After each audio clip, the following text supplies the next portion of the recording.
Islanders के लिए एक खुशखबरी।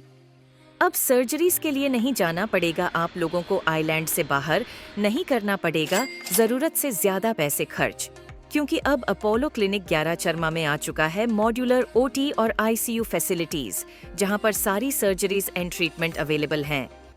अब सर्जरीज के लिए पोर्ट ब्लेयर और चेन्नई के डॉक्टर्स रहेंगे आपके लिए, तो फिर घर से इतनी दूर क्यों जाए।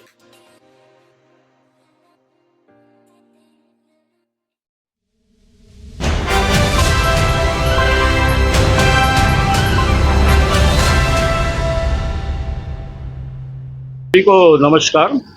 आपने जैसा ये पिछले दफ़ा आपने देखा होगा कि मैंने मेडिकल के ऊपर में हेल्थ सेक्टर को लेके इशू उठाया था, और ये न्यूज़ जैसे ही फ्लैश हुआ उसी के उपरांत आप मेडिकल के पास देखिए नया नया व्हील चेयर, स्ट्रेचर सब आ गया। मतलब इनके पास सब कुछ रहते हुए भी जो है ये देते नहीं है। इसका मतलब ये है, नहीं तो एक ही दिन में कैसा आ जाएगा। दूसरी चीज़ आपने ये भी देखा होगा कि कल जैसा हमारे विमला जी का अंतिम संस्कार किया गया था, और हमारे जितने भी बड़े ब्यूरोक्रेट्स हैं, honourable and respected chief secretary साहब, डिप्टी कमिश्नर साहब, मेंबर ऑफ पार्लियामेंट साहब, ये सभी आए थे। मगर बड़ा अजीब सी बात है कि जो जगह ये घटना घटी और जिनके वजह से ये घटना घटी, कहने का अर्थ डायरेक्टर एनएम्स, डीएचएस, ये दोनों के डायरेक्टर्स नहीं आए। कम से कम आके आखिरी दफा एक श्रद्धांजलि तो दे देते। इनके पास इतना भी टाइम नहीं था। बड़ा अजीब सा बात है। मैं आज आप लोगों को इसलिए यहाँ पे बुलाया हूँ, मैं हेल्थ के बारे में तो आप लोगों को बताया। आज मैं मेडिकल कॉलेज के स्टूडेंट जो पढ़ते हैं और ये जो इनको प्रोफेसर्स पढ़ाते हैं मेडिकल के बारे में, हेल्थ के बारे में, उनके विषय में जानकारी दूंगा। और मेरा ये अपील भी है, जो स्टूडेंट के पेरेंट्स, जो पेरेंट्स के स्टूडेंट मेडिकल कॉलेज में पढ़ते हैं, क्या कभी वो जानने की कोशिश की कि उनके बच्चे को सही तरीका से जो है उनको पढ़ाया जाता है एक फ्रेश और स्वच्छ इन्वायरमेंट में कि नहीं। ये बड़ा दुर्भाग्य की बात है। जब कल मैं विजिट किया जीबी पंत MICU में, उसके उपरांत मैंने जो है मेडिकल कॉलेज में भी गया। मेडिकल कॉलेज का एक रूम है LT3, जो कि आपका लाइब्रेरी के बगल से उसका सीढ़ी नीचे जाती है। आप उस सीढ़ी से जाइए। मेरा ये रिक्वेस्ट सभी पेरेंट्स से है जिनके स्टूडेंट बच्चे जो है मेडिकल में पढ़ रहे हैं, और ये रिक्वेस्ट मेरा member of parliament, health secretary साहब और CS साहब से भी है। आप तुरंत जाइए, लाइब्रेरी के बगल से जो सीढ़ी नीचे उतरती है, जो LT3 रूम के पास जाती है, जहाँ पे बच्चों को पढ़ाया जाता है, ये जो है ये क्लास 1 घंटे की होती है स्टूडेंट की, और इसके दरमियान ये क्लास में ना तो एक भी फैन है, ना तो AC है, ना ही टॉयलेट है।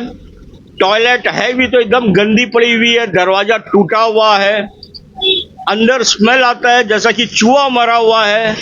आप सोचिए, ये हमारी महान डायरेक्टर प्रज्ञा मैडम जी, जो कि कई साल से NMS की डायरेक्टर है, ये इतना बढ़िया स्वच्छता में हमारे आइलैंड्स के स्टूडेंट को ये ज्ञान दे रही है, मतलब हेल्थ के बारे में जानकारी दे रही है। ऐसे रूम में क्या इनको पता नहीं है कि बच्चे को कभी भी पढ़ने के लिए एक स्वस्थ और एक अच्छा इन्वायरमेंट की जरूरत है।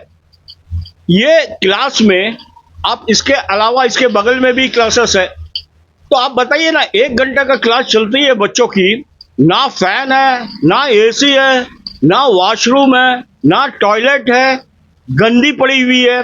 मैं 1-2 फोटोग्राफ्स भी लिया हूं, जो कि मैं आप लोगों से साझा करूंगा, आप वो फोटो डाल के दिखा भी सकते हो। तो क्या ऐसा पढ़ाया जाता है क्या मेडिकल कॉलेज में स्टूडेंट को? आप बताइए ना मुझे।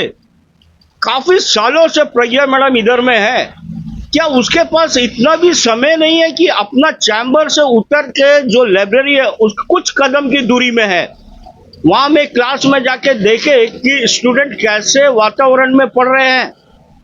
बड़ी अजीब सा चीज है, ये दिल्ली से आके या हमारे पोर्ट ब्लेयर से सैलरी ले रही है, आराम से रह रही है, एसी गाड़ी में घूम रही है, एसी चैम्बर में बैठ रही है, और जो यहाँ के आइलैंडर्स जो पेशेंट है जो प्रॉब्लम फेस कर रहे हैं और उनके बच्चे जो यहाँ पे मेडिकल में पढ़ रहे हैं उनके बारे में इनको जरा से भी परवाह नहीं है। मैं इसे पिछला दफा भी कहा था, ये मैडम को, प्रज्ञा मैडम को तुरंत इसका पोस्ट से हटाया जाए डायरेक्टर की। She is totally unfit. Again, I am telling you blindly and openly with evidence. She is unfit to hold this post.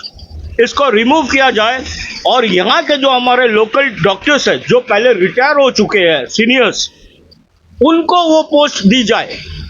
देखिए, हमारे एडमिनिस्ट्रेशन डायरेक्टर को मंगाकर उनको रहने की सुविधा दे रही है, सारा फैसिलिटीज दे रही है।